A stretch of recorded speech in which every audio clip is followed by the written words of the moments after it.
First of all তোমাদেরকে অনেক অনেক ধন্যবাদ আমার প্রথম ইউটিউব ভিডিওটাকে এতটা অ্যাপ্রিসিয়েট করার জন্য। এতটা ভালোবাসা তোমরা আমাকে দিয়েছো আমার প্রথম ইউটিউব ভিডিওতে। অ্যাকচুয়ালি তোমাদের ভালোবাসাগুলো, তোমার লাইক কমেন্ট শেয়ারগুলো আমাকে মোটিভেট করে। তোমরা নিশ্চয়ই বুঝতে পেরেছো যে আজকে আমার এই ভিডিওটার কি বিষয়বস্তু আমার থাম্বনেল দেখে। ব্রেকআপের পর মানুষের যে যন্ত্রণা, সেই যন্ত্রণা থেকে মানুষ কিভাবে রিকভার করতে পারে তাকে নিয়ে আমরা আজকে আলোচনা করব। সঙ্গে থাকবে আমি তোমাদের সঙ্গে আছি, তোমাদের আশরাফ।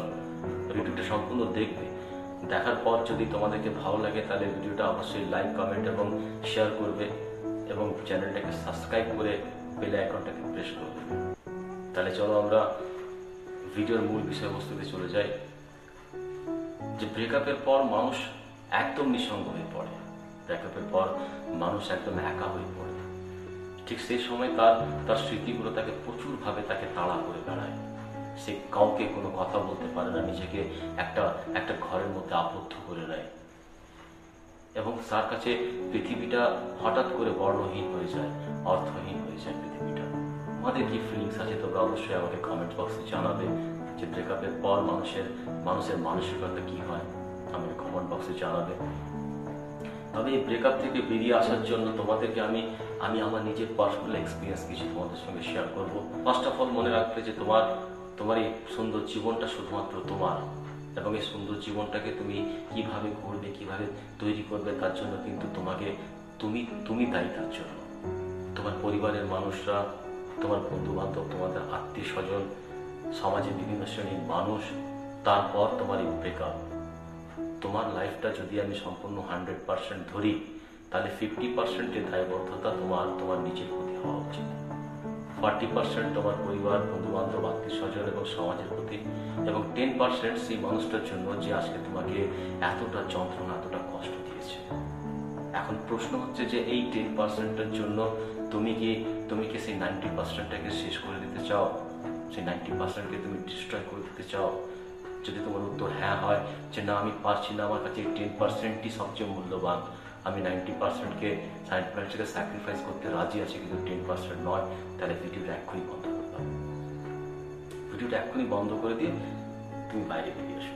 আর যদি মনে করো যে না এই 10%টা আমার কাছে, এই 10%টার থেকে আমার কাছে মূল্যবান হচ্ছে আমার লাইফের সেই 90%, এবং আমি এই ব্রেকআপের যন্ত্রণা থেকে বেরিয়ে আসতে চাই, তাহলে তোমাকে আমার কথাগুলো ফলো করো।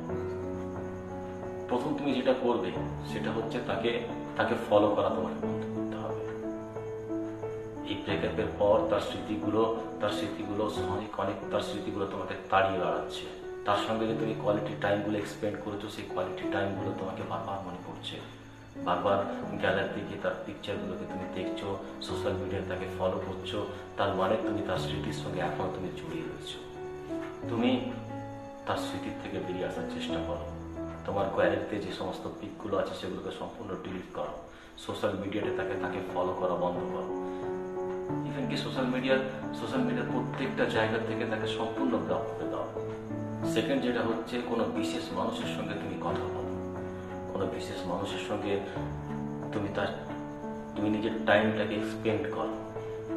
যে মানুষটা তোমাকে বোঝে, যে মানুষটা তোমাকে বোঝার চেষ্টা করবে, সেই মানুষটার সঙ্গে তুমি তার নিজের ব্রেকআপে নিয়ে সমস্ত কথাগুলো তার সঙ্গে আলোচনা করো। নিজের লাইফটাকে নিয়ে তার সঙ্গে তুমি ডিসকাস করো।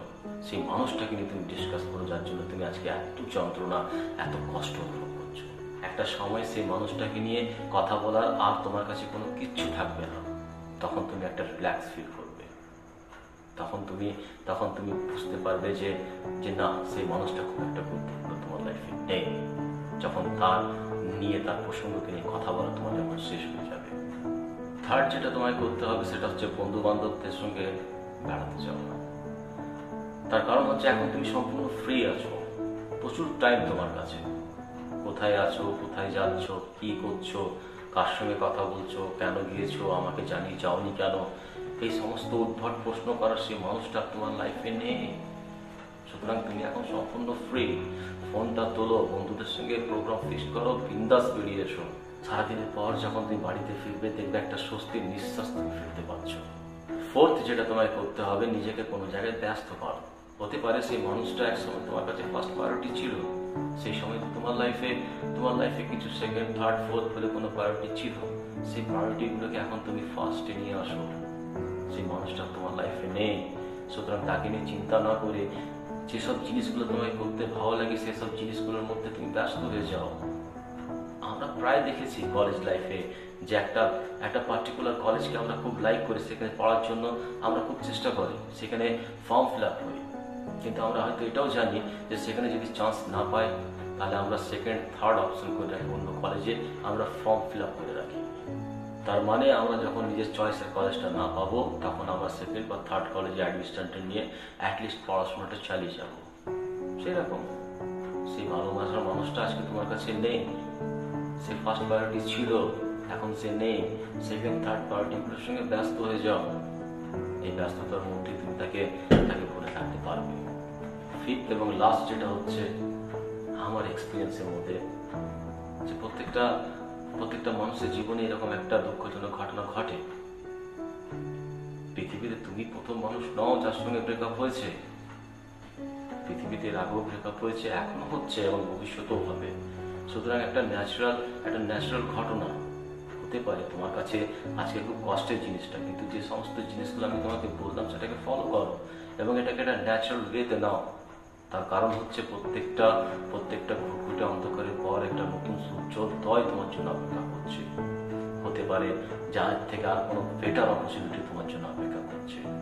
সেই বেটার অপরচুনিটির জন্য নিজেকে সুস্থ রাখো, ভালো থাকো। এবং তোমরা আমাকে অবশ্যই কমেন্ট বক্সে জানাবে যে আরো কি করলে এই ব্রেকআপের যন্ত্রণা থেকে বেরিয়ে আসা যায়। আমাকে তোমরা কমেন্ট করে অবশ্যই জানাবে। সবাই ভালো থাকবে।